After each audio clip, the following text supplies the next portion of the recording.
Capítulo 20. Hemos llegado ya al fin de destino, podemos decir, a la llegada del tren en la vida de San Juan María Vianney. Por fin, después de muchos esfuerzos, muchos sufrimientos, porque no fue fácil llegar al sacerdocio, le costaba estudiar latín, tuvo una serie de peripecias con el ejército, obligado a hacer el servicio militar bajo Napoleón, y finalmente su buena voluntad triunfó.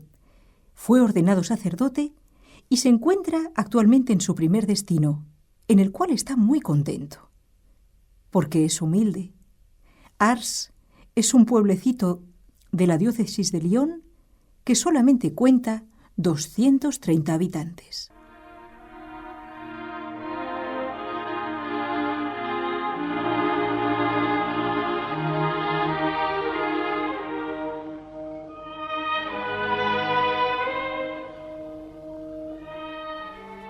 Para aquellos parroquianos suyos, labriegos en su mayor parte, lo principal de la vida eran las cosas de la tierra.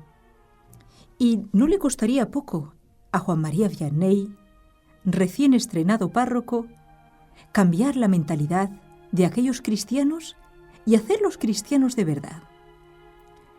Veamos el panorama. Gracias a Dios, con la cizaña iba mezclada también la buena semilla.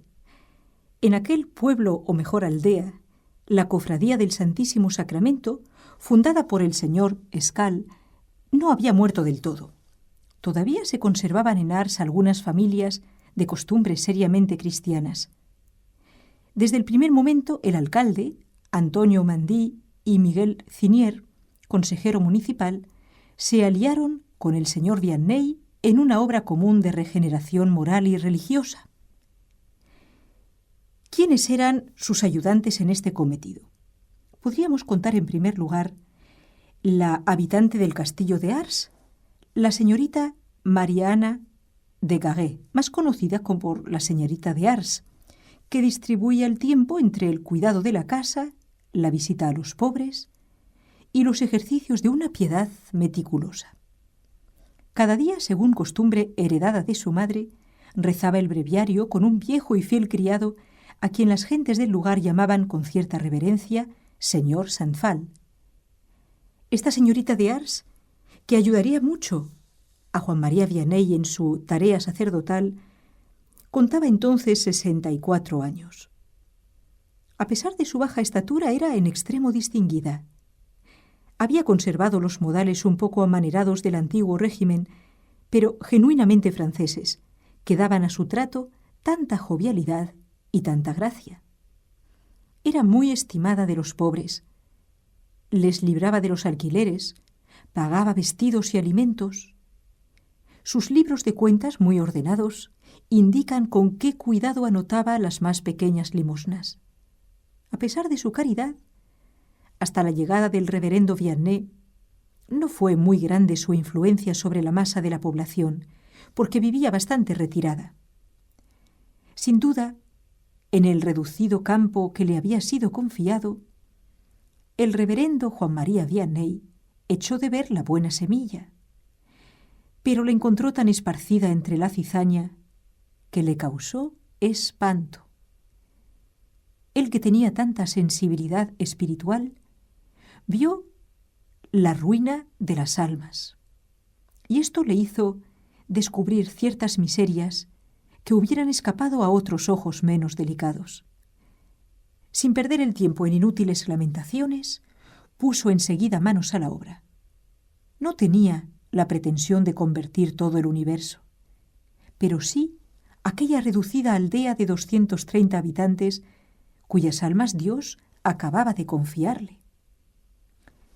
Su programa, meditado ante el sagrario, será el de todo pastor deseoso del bien de su rebaño: ponerse cuanto antes en contacto con sus feligreses, asegurar la cooperación de las familias más honorables, mejorar a los buenos, reducir a los indiferentes, convertir a los pecadores escandalosos y, por encima de todo, rogar a Dios, de quien dimanan todos los dones, y santificarse a sí mismo para santificar a los demás y hacer penitencia por todos los culpables.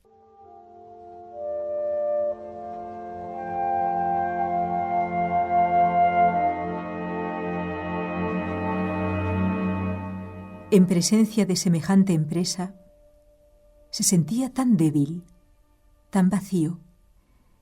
Mas el joven párroco rural poseía la fuerza de la gracia. Dios había escogido la humildad para abatir el poder del orgullo. Un sacerdote santo iba a realizar grandes cosas con medios al parecer bien pequeños. Aunque el reverendo Vianney no fue más que vicario capellán de Ars, sus ovejas le dieron, como a sus predecesores, el título de cura párroco. Con este nombre tomó posesión el domingo 13 de febrero. Toda la parroquia, a excepción de unos pocos, estaba reunida. Durante la ceremonia, los feligreses contemplaron con curiosidad al recién llegado. Muchos le habían visto atravesar la plaza y detenerse en el cementerio. Les pareció de estatura mediocre y de porte un tanto tosco, con su sotana de paño burdo y su calzado de campesino. Mas, al verle en el altar, radiante, como transfigurado, celebrando la misa con una majestad insospechada, sintieron en sus almas un movimiento de gran veneración. Un murmullo favorable circuló de unos a otros. El alcalde decía: «Tenemos una iglesia muy pobre, pero poseemos un párroco santo». El alcalde, en estas palabras, se hacía portavoz natural de los habitantes de Ars, pues era hombre de muy recto juicio que rigió los destinos de aquel municipio durante 20 años. El reverendo Vianney no se preocupó en lo más mínimo del arreglo de la casa parroquial. En conjunto la halló muy bien amueblada. En el inventario de aquel tiempo se consignan 6 sillas de moqueta con grandes respaldos y un sillón asimismo de moqueta, otro sillón forrado de cretona verde y roja, una mesa para comer con 4 alargaderas, 2 camas con dosel azul y blanco, un cubrepiés de tafetán color aurora y blanco de piqué, 2 colchones de tela nueva con 2 almohadones blancos, todo ello prestado gratuitamente a la casa parroquial por los castellanos de Ars. Aprovechó, pues, una visita que hizo al castillo para rogar a la señorita de Gaguet que tomara de nuevo aquellas cosas, de las cuales él no tenía ninguna necesidad. Le parecía demasiado rico todo aquello, y además él había traído su humilde cama desde su casa. Asimismo, nada tenía que hacer con un asador que le dieron y otros utensilios de cocina. Conservaría solamente, si en ello no tenían dificultad, una cama normal y corriente, 2 mesas viejas, algún armario, 2 sillas de henea sencilla, una olla de hierro, una sartén y otros insignificantes enseres domésticos. Tanta sencillez impresionó a aquellas buenas gentes. Los habitantes más acomodados, propietarios o ricos colonos, para quienes era cosa dura dar un céntimo a los pobres, quedaron estupefactos y no creían lo que veían, que su párroco no guardaba nada para sí. Ante este rasgo, se vieron obligados a reconocer en él a un verdadero hombre de Dios. Los mendigos a quienes distribuía abundantes limosnas bien pronto pregonaron sus alabanzas y decían: «El reverendo Vianney ha venido de Écully con una bolsa bien provista», mas no tardó mucho tiempo en quedar vacía.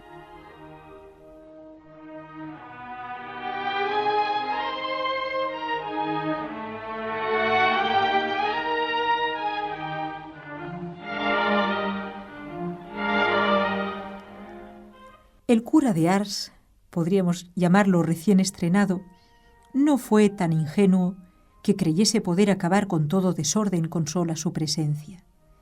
Una vez instalado, emprendió enseguida la campaña para la conquista de las almas. Era necesario adquirir cierto ascendiente sobre unos caracteres vastos en los que había más ignorancia que malicia y, ante todo, ganar los corazones. Visitar unos 60 hogares no era gran cosa. Lo difícil estaba en el modo. El reverendo Vianney con su gran sombrero bajo el brazo, casi nunca lo llevaba de otra manera, salía hacia el mediodía de la iglesia o de la casa parroquial. Estaba seguro que a tales horas encontraría a todo el mundo en casa para la comida. La primera acogida no fue en todas partes benévola. Sin embargo, a la mayoría, nos cuenta Guillermo Villiers, joven de Ars que entonces tenía 19 años, a la mayoría les pareció lleno de bondad, de jovialidad y de dulzura.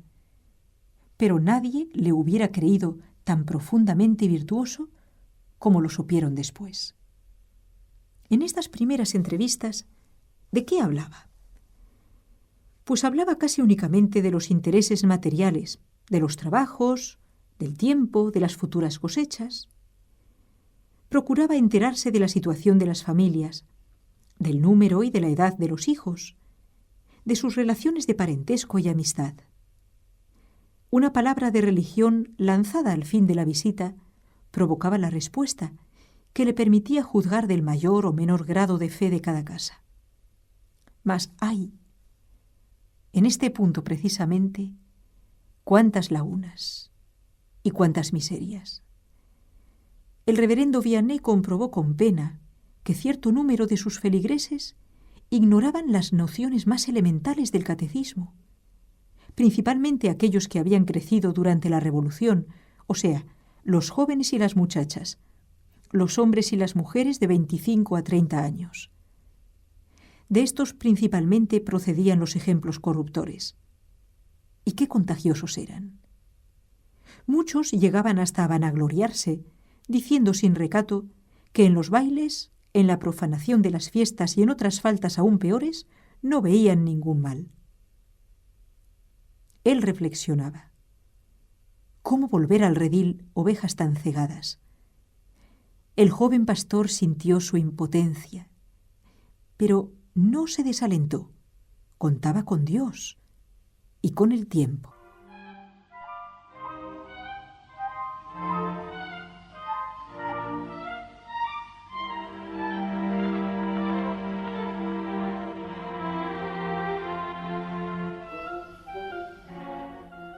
El cura de Ars, con su amor a Dios y a las almas, tenía como en la sangre lo que se ha llamado instinto de conquista. Naturalmente enérgico y emprendedor, había soñado en una existencia muy ocupada y provechosa. En aquel reducido campo de acción que le fue confiado, hubiera podido disfrutar de muchos ratos de descanso y de ocio. Y sin embargo no. Le veremos siempre en plena actividad y desde las primeras semanas sus jornadas serán muy llenas y fecundas. Todo un modelo para nuestros sacerdotes de hoy.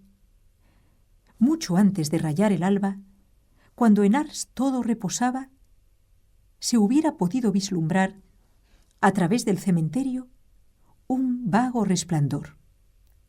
Tenemos que recordar a los oyentes que en Francia los cementerios, al menos en los pequeños pueblos, están rodeando con sus tumbas a la iglesia, y de esta manera es posible que la gente viera a través del cementerio las luces de la casa cural.